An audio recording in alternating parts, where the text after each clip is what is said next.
आइए इस वीडियो में हम चर्चा करते हैं मोक्षदा एकादशी। यथा नाम तथा गुण, उसका जैसा नाम है वैसा ही उसका प्रभाव है। यानी मोक्षदा एकादशी का मतलब है ये जीव को हमेशा कल्याण के रास्ते पर लेकर के चलती है। जो हमारे पूर्वजों का हमारे सहित जो उद्धार करे, आत्म कल्याण करे, उसको मोक्षदा एकादशी कहते हैं। एक बार धर्मराज युधिष्ठिर भगवान श्री कृष्ण के पास में बैठे हुए थे। देखिए इस कथा का प्रचलन और इस कथा की महिमा एक कम शब्दों में मैं आपके बीच में रख रहा हूँ। भगवान श्री कृष्ण के पास में धर्मराज युधिष्ठिर बैठे हुए थे। धर्मराज युधिष्ठिर ने कहा कि भगवान यह बताइए, मार्गशीर्ष के शुक्ल पक्ष में पड़ने वाली एकादशी, उसका नाम क्या है और उसका प्रभाव क्या है, उसकी पूजा किस प्रकार से करनी चाहिए, उसकी विधि क्या है। तब भगवान श्री कृष्ण ने मुस्कुरा करके कहा, इसलिए तो लोग आपको धर्मराज के नाम से जानते हैं। आपका ये कहा गया, ये पूछा गया प्रश्न है, जगत का कल्याण करेगा। राजन, तुमने जिस एकादशी के बारे में पूछा गया है, आपके द्वारा पूछा गया है, इस एकादशी को, मार्गशीर्ष की शुक्ल पक्ष की इस एकादशी को मोक्षदा एकादशी के नाम से जानते हैं। इसके प्रभाव में तब भगवान श्री कृष्ण ने धर्मराज युधिष्ठिर को एक बड़ी सुंदर सी कथा सुनाई। कहा, राजन, एक बार की बात थी, क्या हुआ कि किसी नगर में एक राजा रहते थे और उस राजा का नाम था बैखानस। उसके राज्य में प्रजा इतने आनंद के साथ में रहती थी जैसे कोई बेटा अपने पुत्र के साथ में रह रहा हो। राजा का व्यवहार सभी प्रजा के साथ में इतना बढ़िया था, लोग राजा के जय जयकारे लगाते थे। राजा के अभाव में लोगों की आंख में आंसू होते थे। लेकिन एक बार, हे युधिष्ठिर, घटना क्या घटी। रात्रि का समय था और अचानक राजा एकदम रात्रि को स्वप्न में क्या देखता है, उसके पिता नरक में पड़े पड़े बड़ी जोर से चीख रहे हैं, कहते हैं, बचाओ बचाओ बचाओ बचाओ, मेरा उद्धार करो। राजा उसी समय जग गया और पूरी रात भर राजा बैखानस को नींद नहीं आई। सुबह राजा ने स्नान किया, रोज की तरह वह ब्राह्मणों के पास में गया। राजा ब्राह्मणों का बहुत बड़ा भक्त था। उसने ब्राह्मणों के चरणों में वंदन किया और प्रणाम किया। ये कहा, मैंने स्वप्न में भी कभी किसी का बुरा नहीं किया है। मेरे पिता भी बड़े धार्मिक थे। पता नहीं ये क्या हुआ है कि आज मैंने रात्रि को अपने पिताजी को स्वप्न में देखा है और पिताजी मुझे कहते हैं कि पुत्र, मैं बहुत ज्यादा कष्ट में हूँ, कैसे भी मेरा कल्याण करवाओ, कैसे भी मेरा उद्धार करवाओ। तो आप ब्राह्मणों के चरणों में मैं प्रार्थना करता हूँ कि ऐसा मैं क्या करूं जिसकी वजह से मेरे पिताजी का उद्धार, आत्म कल्याण हो। तब उन ब्राह्मणों में से एक बुजुर्ग ब्राह्मण ने खड़े होकर के जवाब दिया कि यहाँ से लगभग 20 कोस दूरी पर एक महात्मा का आश्रम है और वो महात्मा बड़े त्रिकालदर्शी है। यदि उनको इस प्रश्न का समाधान पूछा जाए तो वो बिल्कुल 100 की 100 बात बताएंगे। राजा ने ब्राह्मणों के चरणों में वंदन प्रणाम करके ये कहा कि आप मेरे साथ में चलिए। ब्राह्मण लोग राजा के साथ चले और 20 कोस दूर उस महात्मा के आश्रम पर पहुंचे। धर्मराज युधिष्ठिर, उस महात्मा का नाम था पर्वत मुनि, जो बहुत ज्यादा तपस्वी थे। चरणों में राजा ने वंदन किया, प्रणाम किया। एवमस्तु तथास्तु, लंबी आयु का आशीर्वाद दिया। संत ने बैठने को जगह दी। तत्पश्चात पूछा, राजन बताइए आने का कारण क्या है।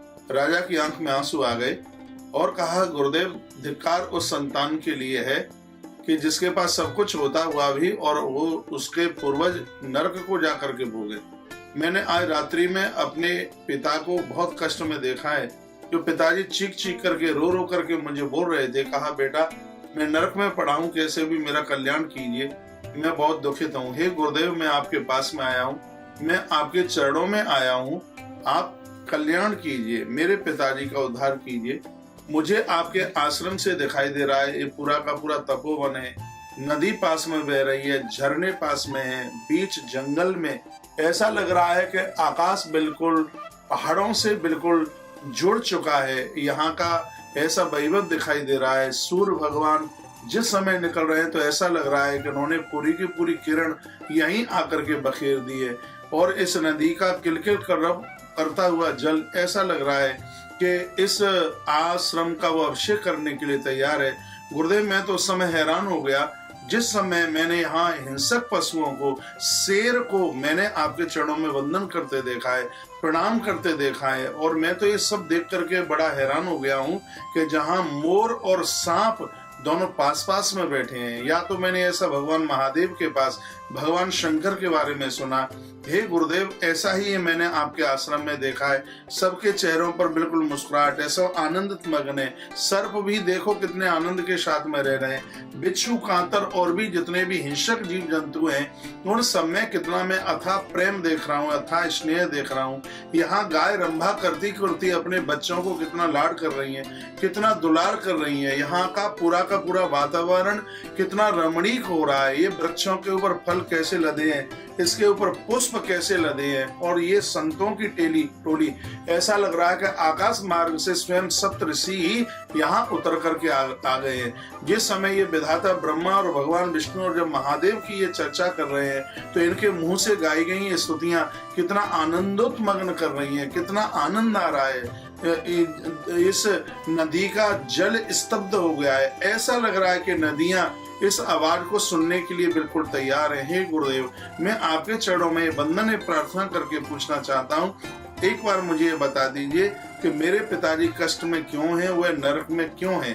तब पर्वत मुनि ने कहा, राजन, तुम धन्य हो, तुमने अपने पिताजी के लिए इतनी कल्याण की बात सोची है। तो मैं तुम्हें बता देता हूँ कि तुम्हारे पिता ने 2 विवाह किए थे। दूसरी पत्नी को उन्होंने कभी उसको स्नेह नहीं दिया, और उसका यह परिणाम निकला है कि उनको नरक भोगना पड़ रहा है।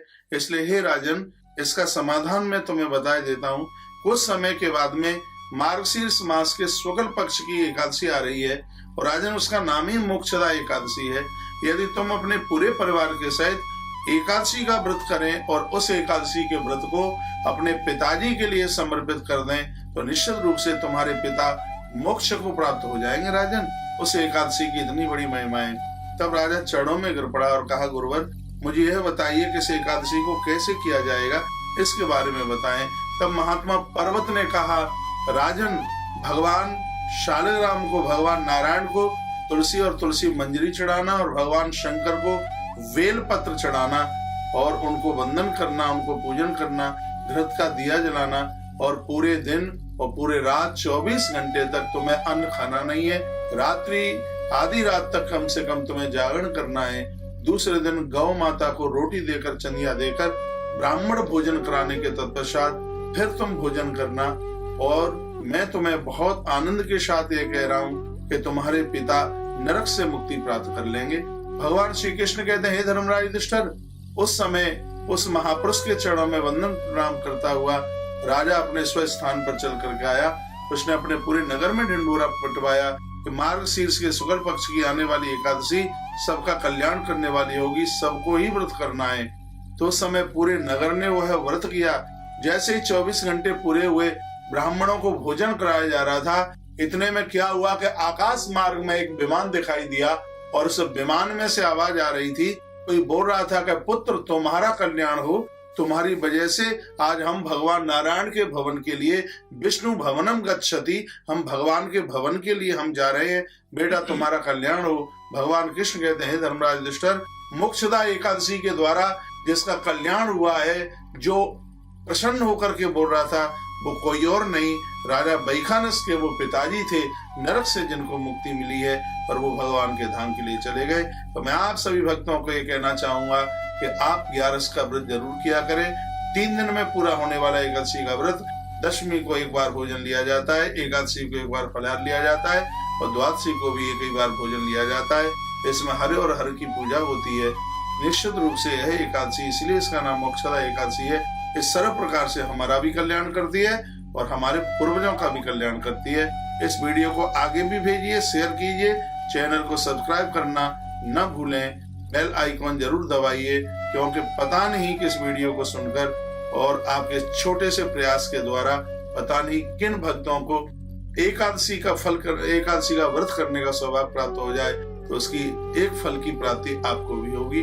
आइए एकादशी की, मोक्षदा एकादशी की आप सभी को मंगल में शुभकामना। इन्हीं शब्दों के साथ वाणी को विराम, आप सबको